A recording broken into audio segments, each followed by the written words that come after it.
Hello, hi guys! Magandang hapon, magandang gabi sa inyong lahat. This is Chin Rodriguez from Masagari Channel, a faith healer, also mata reader. So ngayong gabing to, tingnan natin na nagsasabi sa inyo ng ating mga gabay. This is weekly gabay for the month of January 18 hanggang January 24 for the sign of Capricorn. So Capri, welcome to my channel. Ano kayang messages, advices, and spirit guides ang ating masasaga for today's video? Kanina naman kayang energy o kaganapan sa buhay ng mga Capricorn ng ating mga hagilap. So guys, this reading is a general reading namang hindi lahat makaka-resonate. Kunin lamang pa makaka-relate sa inyo and comment down below kung kaninong energy ang ating nasagap. And of course, don't forget to like and subscribe my channel and hit notification bell for more videos update. Of course, maraming salamat sa mga walang sawang pagsuporta sa aking channel, lalo na hindi nag-skip ng ads na way pagpalaan kayo na Diyos at may kapal. Siksik, liglig na gumapa ang biyayang manumbalik sa inyo. And of course, guys, maraming salamat po. And of course, umpisahan na natin ang laban for the sign of Capricorn. So, shuffle lang natin ang very light to. And of course, mag-proceed na tayo for Capricorn reading, no guys? So, anong kaganapan sa buhay mo ang ating mahagilip? Or kanino namang hanash or kaganapan sa buhay mo ang ating masasagap? So, umpisa na natin, guys. Angel Spirit Messages, give me information. Ano kayang messages, advices, and spirit guides ang ating mahagilap for today's video? So, there's a higher fact, an education, a lesson learned. So, guys, parang there's a religious factor dito, ha? Para may nasense ako religious factor. At the same time, there's a tower moment. So, there's an information na maaaring dapat mong natutunan. No? Sa nangyari sa'yo sa nakaraan, there's an information na maaaring sinira ka. Or maaaring siniraan ka. Or something na nagkaroon ng chaos or something distraction sa'yo. Or disaster. No? So, sinira, binuwag, ganon. And there's an Ace of Swords. Magkakaroon ka ng mental clarity dito. Matatauhan ka, maliliwanagan ka sa lahat na nangyari sa'yo. No? Let's see what is additional messages. And of course, there's an Ace of Pentacles. A big money coming in for you. A big opportunity, potential for abundance. So, may kaganapan dito na magkakaroon ka ng financial new beginning. And there's a Three of Wands represent a waiting for a ship or waiting for a soul. There's a foresight. May mga bagay na kailangan mong antayin. Hindi ka pwede magmadali, no? There's a travel. By land, by air, by water. At the same time, there is some information na antayin mo yung result. So, let's see what is additional messages. So, there's a justice. May karma. May good karma coming in for you. So, let's see kung it's a bad karma and it's a good karma. What is the Hierophant? Hierophant represents the Ace of Wands. So, there's a new beginning and new plans and good news coming in for you. So, ibig sabihin dito, kumbaga malalaman mo yung mga bagay na nagbigay sa'yo ng, kumbaga kaliwanagan. Natauhan ka na, no? Naliwanagan ka na. Kumbaga lahat ng mga naging challenges sa'yo from the past is, kumbaga naging lesson talaga sa'yo yan. First, marami ka talaga natutunan. So, let's see what is the Tower moment. And of course, the Ten of Cups, happiness. So, ibig sabihin dito, it's a beautiful disaster. No, kumbaga, nasira yan. Kumbaga, hindi siya nagdulot ng something, ang kalungkutan sa'yo. It's, kumbaga, nagdala siya ng magandang kahulugan or magandang, kumbaga, there's a big changes coming in for you. Let's see what is the Ace of Swords. And of course, there's a full card. So, there's a leaf of faith. So, there's a process and progress. So, ibig sabihin dito, mag-antay ka ng tamang timing or nasa tamang proseso ka. No? Kumbaga, nagbigay ng kaliwanagan sa'yo dito na maaaring nakalaya ka na sa mga, kumbaga, negativities. So, let's see what is the Ace of Pentacles. So, there's a Page of Pentacles. Wow, investment. So, this is a big opportunity. Malaki ang tinubo mo dito. No? There's a good news. And of course, there's a material offer. No? There's a beginning coming in for you. Let's see what is the Three of Wands. So, there's a King of Pentacles. So, there's a security and practicality. So, ibig sabihin dito, kailangan maging secure ka. No, antayin mo yung tamang result. Huwag ka masyado magmadali. Huwag ka maging padalos-dalos, no? Kumbaga, i-secure mo yung sarili mo, no? Ganon. Yung emotional mo, kumbaga, antayin mo na, diba? So, let's see what is the Justice. Justice represent Justice represent the Eight of Swords. Kumbaga, there's an information na kailangan mo na kumawala sa toxicities. Kailangan mo na kumawala sa negativities. There's a justice na kumbaga nakuha mo na yung what you deserve, no? Kumbaga, sinasabi dito na kailangan mo nang pakawalan yung mga negative thoughts or you're feeling entrapment or something, guys. Kumbaga, sinasabi sa'yo dito na naliwanagin, linisin mo ang nasa hanay mo. Lakasan ang pakiramdam. Kumbaga, marami man tumatrader sa'yo, don't you worry, no? Hayaan mong mag-bounce back sa kanila yan. So, let's see what is the Hierophant and the Ace of Wands. So, there's a Six of Swords. Transition, makakaalis ka na sa position mo or makakaalis ka na sa situation mo. So, this is the beginning na, kumbaga, natuto ka na. Nagkaroon ka na ng, kumbaga, lesson doon sa nangyari sa'yo. So, ibig sabihin dito, kumbaga, hindi ka na malilin lang, 'di ba? Nabago na yung sitwasyon. Kumbaga ganon. Kumbaga alam mo na hindi ka na kagad magpapabudol pa. And of course, there is the Tower moment and the Ten of Cups represents the King of Wands. So there's a visions, no? Kumbaga naging matalas na ang iyong intuitions, naging matalas na yung magiging possibilities or something experiences mo. So this is the moment na parang magiging masaya ka na lang ngayon sa mga nangyayari sa paligid mo. So let's see what is the Ace of Swords and the Full card. So, there's a Page of Wands. So, there's a good news. Ito na yung papasok na magagandang balita, no? Kasi dumaan ka sa tamang proseso, dumaan ka sa tamang eksena, no? Kumbaga, dumaan ka sa failure, sa rejection, kumbaga, disappointment, betrayal. So, this is the moment na parang, di ba? Minold ka sa ganung situation, minold ka, binuo ka ng something pain. Yung pain na yun yung nagsilbing power mo or something strength mo, di ba? So, let's see what is the Ace of Pentacles and the Page of Pentacles. So, there's an Ace of Cups. So, there's a new beginning and new love life. Kaakibat ng finances ang love life mo. At the same time, there's a Seven of Cups. So, there's a lot of opportunities. Maraming papasok na oportunidad na magdadala sa'yo ng desires into reality. Yung pinakaharap mo lang. So, ngayon, di ba? Kumbaga may isa sa katuparan mo na at talagang makatotohanan. So, let's see what is the Three of Wands and of course the King of Pentacles. So, there's a Seven of Cups. Seven of Wands. So, there's information na maaring protectionan mo yung grounds mo, even your territory, even your finances. So, ibig sabihin natin mo yung resulta, i-secure mo, no? Pangalagaan mo, tuloy-tuloy mo lang, mag-focus ka, huwag ka magpapadestruct. Dead maka dyan. So, let's see what is the Justice and the Eight of Swords. There's an High Priestess. So, there's a hidden agenda, a hidden enemy. So, ibig sabihin dito, lakasan mo lang yung pakiramdam mo, lakasan mo lang yung loob mo, no? Kailangan mong, kumbaga, ipakita mo sa kanila na parang hindi mo alam yung nangyayari, pero alam mo. Ganon. Kumbaga, pero alam mo yung kumbaga wag ka magpapahalata ganon, kumbaga hindi ka na nila mabubudol, hindi ka na kumbaga laksan mo, kumbaga ikakat mo ni situation na kumbaga kapag kumbaga inuuto ka or something, kumbaga akala mo sasakyan mo, hindi, kumbaga gagawin mo yung kumbaga de-deny ka or kumbaga magduno ka. So marunong ka dapat dito maging balance na, no? Kumbaga there's an mystery or something, there's an unseen, parang ganon, wag mong ipakita or there's a mystery, maging misteryoso ka or something, there's an intuition, makinig ka sa intuitions mo. So let's see what is additional messages for the outcome. For the outcome, guys, there's a Knight of Cups. So there's an offer. No, there's an offer by romance, love life, invitation, and taking action, something like that. Kumbaga, it's either ng paggalaw ng sitwasyon pagdating sa finances or offer for love life, proposal, or something, an offer for invitation. Baka maraming events na magaganap. And of course, there's an Eight of Wands. So there's a fast communication and of course, fast movement. And of course, there's a travel. Email and messages ka matatanggap dito. So, let's see what is additional messages for career. So, there's a lover. So, there's a partnership. Maaring itong, kumbaga, career mo is, kaakibat nito is a partnership and of course, the Page of Cups. Na makinig ka sa intuitions mo. Makinig ka sa inner voice mo. And there's a major changes coming in for you pagdating sa career. About naman sa love life, there's a Five of Wands. May kakompetensya ka dito pagdating sa King of Cups, no? May kakompetensya ka pagdating sa pag-ibig, no? Kumbaga, nagkakaroon ka ng there's a competitor, so something kompetensya. So ibig sabihin dito kaya there's a hidden agenda kasi mayroon taong kumbaga may gusto sa person mo or may gustong sumira ng inyong relasyon.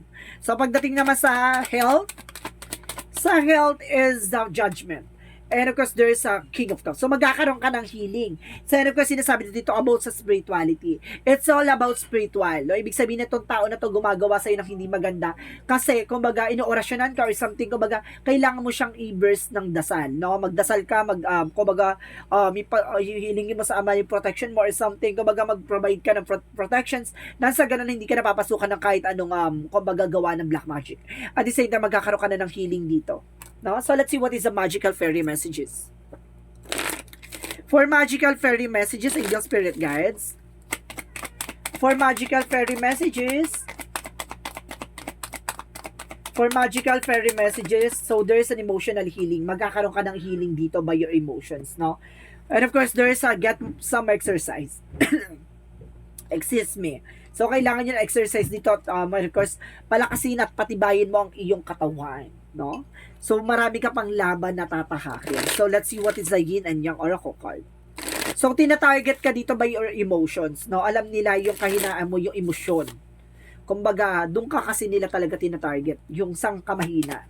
So, let's see what is additional messages for Yin and Yang Oracle card. There's a twin flame energy. Maaring itong person na to is your twin flame. And there's an alchemy, ancestor, guys. So, ginagabayan ka ng mga mahal mong yumao sa buhay. No, there's an release. So, kailangan mong pakawalan yung mga bagay-bagay na nagbibigay sa'yo ng negatibo or something. Kailangan mo nang tanggalin o alisin yung gawa sa'yo ng black magic or negativities or something na, kumbaga, pampamalas or sumpa, kailangan mo matanggal yan. So, let's see what is the chakra. Chakra is the guess. Maraming bida-bida, maraming kontrabida. And there's an insecurity. I told you, may inggitera and there's a release. So, see, kailangan mong alisin to. Kasi itong tao na to, malamang naiinggit sa relasyon mo or sa inyong, kumbaga, sa pag-ibig, ganon. Kumbaga, it's either, third party or gusto nito sumapaw sa relasyon nyo or something like that. Baka may gusto sa person mo or either may gusto sa'yo. Or gusto sa talaga sirain yung anyo relasyon. Additional messages. So, there's a balance. So, kailangan mo maging balance dito, no? So, there's kumbaga, balance ka emotional and practical. And there's a denial. So, kailangan mo i-acknowledge yung fear. Replace mo yan ng awareness. So, hindi sa natatakot ka. Kumbaga, nangangamba ka lang sa mga bagay-bagay na nangyari. Yun yung kailangan mong i-maging balance, no? Yung emotional and sa practicality. Ganon. So, let's see what is Arcangel Raphael messages. Arcangel Raphael messages for you is, yes. No? Kung about sa health mo, there's a possible na yes. No? Kung accurate yung nararamdaman mo sa sinasabi ng baraha. And of course, there's a stay positive. So, kailangan mo panatiliing positibo sa lahat ng kaganapan sa buhay mo. Maghanap ka na ng solusyon. Huwag kang, mag-iisip or magdadagdag ng iisipin mo. Ganon. At the same time, there's practice. So, practice makes perfect. Ganon. Kumbaga, i-enhance mo yung abilities mo or i-enhance mo pa yung skills mo. Ganon. And there's a writing. So, ibig sabihin, nasa sa'yo yung mangyayari sa buhay mo. So, ibig sabihin, kumbaga, ikaw yung magdidikta, ikaw yung susulat ng kapalaran mo. Ikaw yung gagawa ng ikabubuti at ikasasama mo. So, let's see what is Arcangel Michael messages. So, this is your life purpose. Ito yung life purpose mo, no? Nabaguhin ang mga kaganapan and believe and trust, no? Maniwala at magtiwala. Additional messages. So, and of course, it's dito na use your imagination, you see the answer, no? Kung magagamitan mo ng imahinasyon at makikita mo ang kasagutan sa mga katanungan mo. So, let's see what is the energy. Magician and the mirror. So, there's a manifestation and manipulator, no? And reflection. So, ibig sabihin dito, kung ano man yung mga ginagawa mo, magbabounce back sa'yo. Ano man yung ginagawa nila sa'yo, magbabounce back sa kanila. Kaya, yung mga bagay na to, kumbaga sinasabi dito, there's a justice. Karma is coming. Additional messages. So, there's a the garden, the gate. There's a discoveries. Marami kang madidiscover. Marami kang malalaman. Marami kang matutuklasan. So, let's see what is additional messages. Additional messages for awakening. So, minumulat ang iyong mga mata. Pinapaalam sa iyo ang hindi mo nakikita. There's a confidence. So, kailangan mo ng kumpiyansa. And of course, there's a inventory, na self-inventory na sinasabi, tuklasin, palawakin ng kaalaman. At the same time, third eye. Makikita ang bagay na hindi nakikita ng nino man na normal na tao. Diba? There's a third eye. So, six senses. Ibig sabihin, palakasin ang pakiramdam. Ganon. Kumbaga, lakasan ng pakiramdam, palakasin ang mga bagay na nakikita ng iyong mga mata. Ganon. So, let's see what is the Monsology. There's an emotion, there's a surrender to the divine. So, see, kailangan mo i-surrender lahat ng mga bagay-bagay na yan sa ating mga gabay. At the same time, it's time to take an action. So, kailangan mong kumilos at gumalaw. At kailangan mong solusyonan a new romantic cycle begin. Magsisimula ng panibagong chapter pagdating sa pag-ibig. So, let's see what is the Romance Angels.